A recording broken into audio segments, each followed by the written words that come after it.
Hi everybody, Julie Miller here from Premier Fitness. Welcome back to another weekly workout. Today I thought we'd introduce weights into our weekly workout. Most of my workouts are done with body weight only, but I thought if you had a dumbbell or if you had a kettlebell laying around, go ahead and grab it and we will start working with them. If you don't have these weights laying around the house, you can easily adapt by using a milk jug full of water. A milk jug full of water weighs about 8 pounds, so you can always customize your weight. If you have it half full, it's 4 pounds, so on and so forth.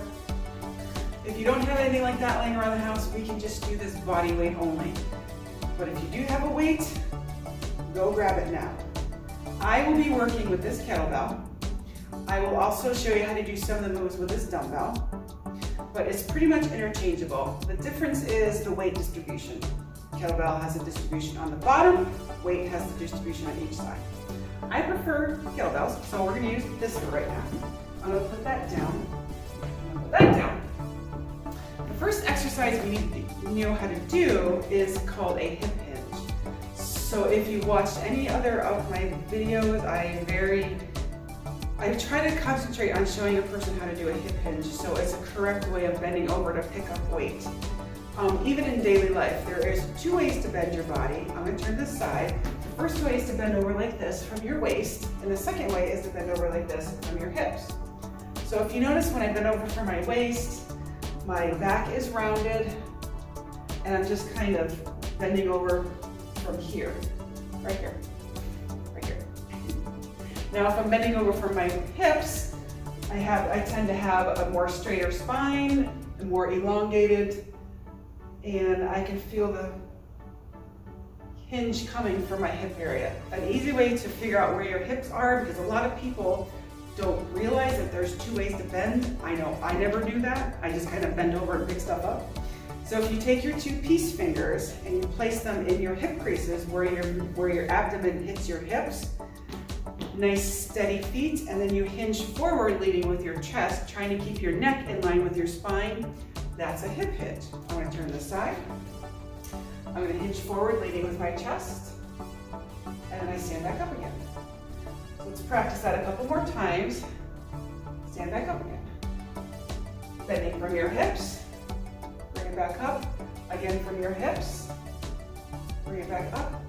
One more time, just to get used to it, and bring it back up. Okay, very good. Now to progress on that, we are going to get our legs and our butt involved in the whole process. So taking those 2 peace fingers and sticking them back in those hip hinges, I'm going to turn to the side. As I bend forward, I'm going to go as forward as the backs of my legs will let me go.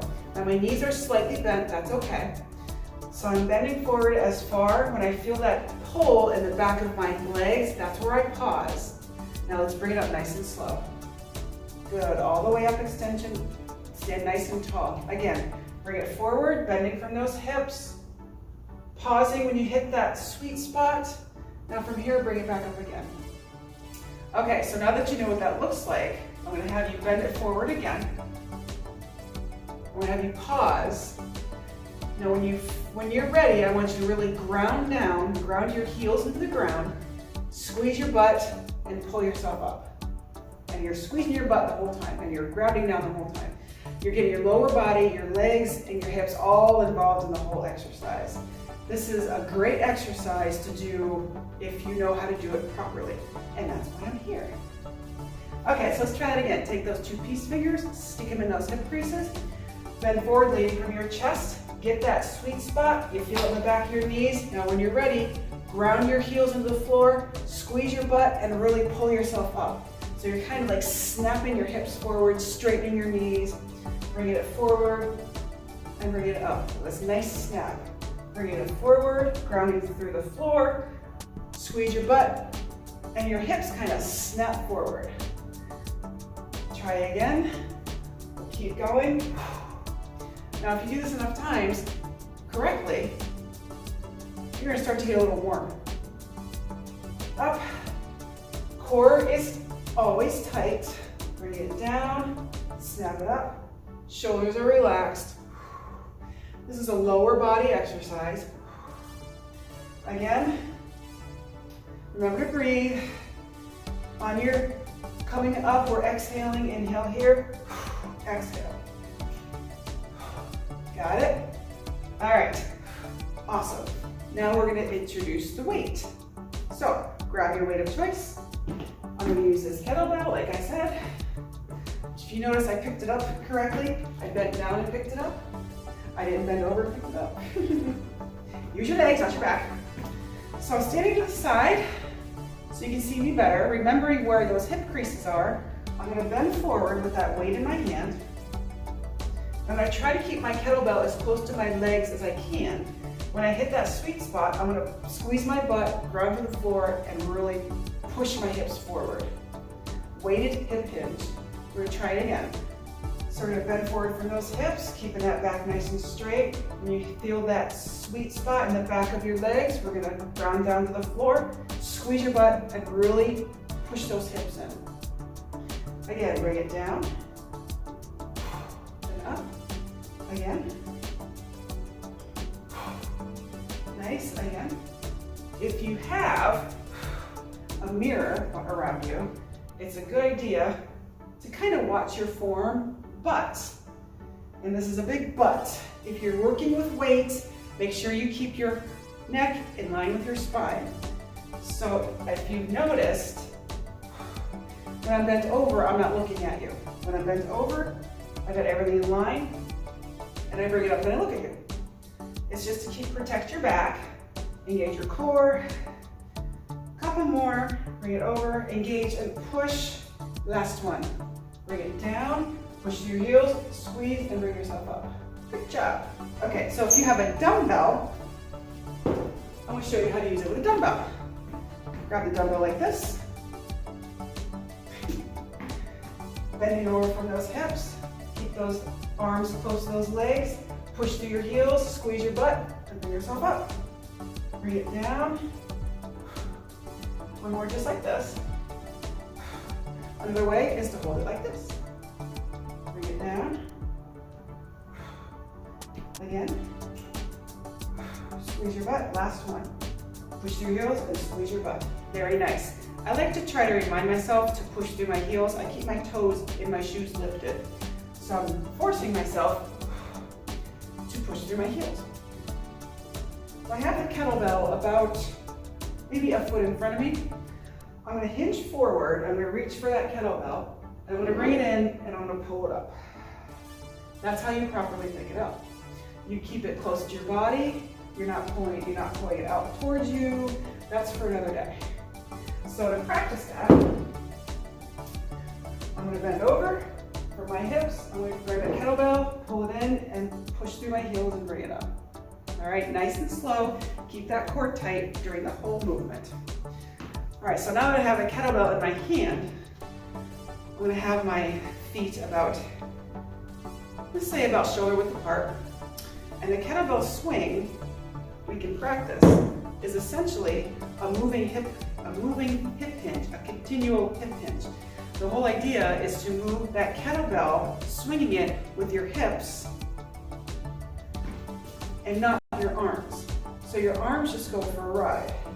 So if you just stand here and bring your hips back and forth, squeezing your butt, your arms kind of go for momentum without even moving them from your shoulders.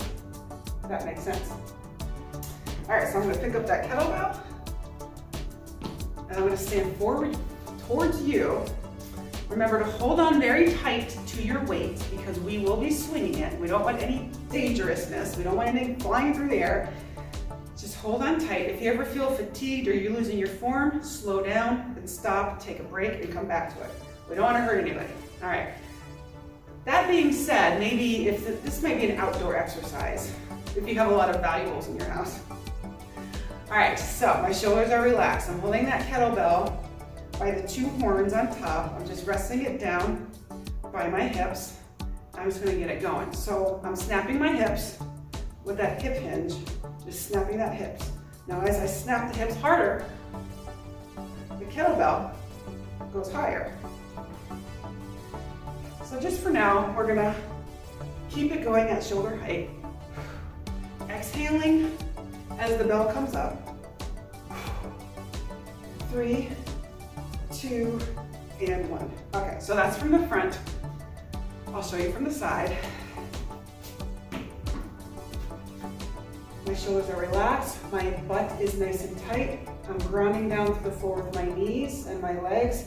My upper body just goes for the ride. The only thing I want you to concentrate on the upper body is keeping your spine straight and looking straight ahead, okay? So from the side, I'm gonna get it going. So I'm just gonna get my butt going, get my hips going. The harder I snap, the higher that kettlebell goes. Snap it.